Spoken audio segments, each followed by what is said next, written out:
Batman #1, let's talk about it. So starting off, Batman has been Batman for a while in this universe. There's only a few differences, and they're kind of major. For one, Alfred's still dead. In this one, he seems to be replaced by some AI butler, which is kind of cool. And then Commissioner Gordon is no longer Commissioner Gordon. He is Officer Gordon again. He's a regular beat cop. And then you have Vandal Savage as the Commissioner of Gotham, who is now trying to use this kind of crazy looking super riot police. It's going to take down kind of the metahumans of that world. And the main arc of this comic essentially revolves around Killer Croc. He's essentially escaped from Arkham, and there's a new doctor in town essentially saying, "Hey Batman, can you please not attack him? There's something really different about Croc this time."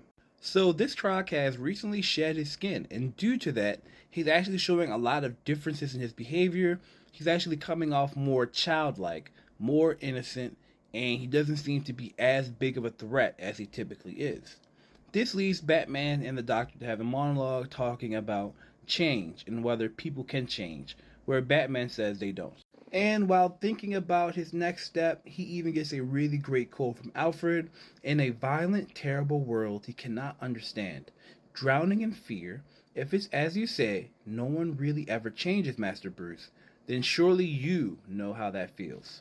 And based off of those words, Bruce does a different approach. Instead of going full guns blazing, he sits down, takes the cowl off, and has a real interaction with Croc.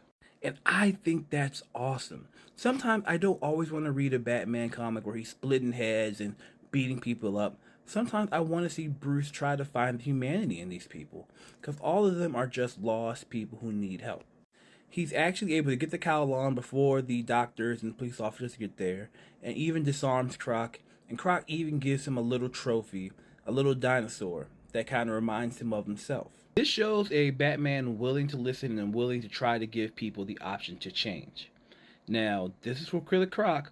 I am curious what will happen with the rest of the villains in this world. And the last shot of the comic is Tim Drake as Robin standing down with a villain with, it kind of looks like Captain Boomerang to an extent a little bit because of the orange hair and the blue accents, but it could be somebody else.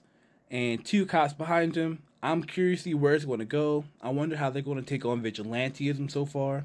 But overall, really enjoyed this comic. What did you guys think? Let me know in the comments below.